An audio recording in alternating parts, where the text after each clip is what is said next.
Hey folks, welcome back to DIY Buddy Guy. Today I'm going to show you how I made a powered fence post driver.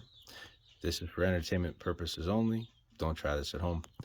What I took was a standard two-handled fence post driver that you would manually have to slide up and down and bang the fence post into the ground.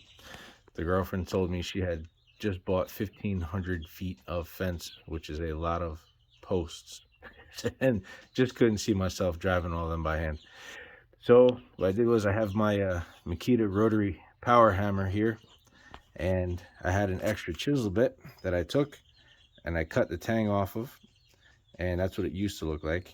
And I welded it to the top of the fence post driver.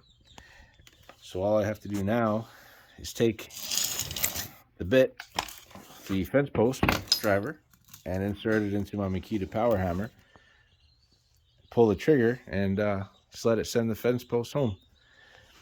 Pretty simple project, straightforward, and just wanted to show you guys how to make a powered fence post driver. Thanks for watching.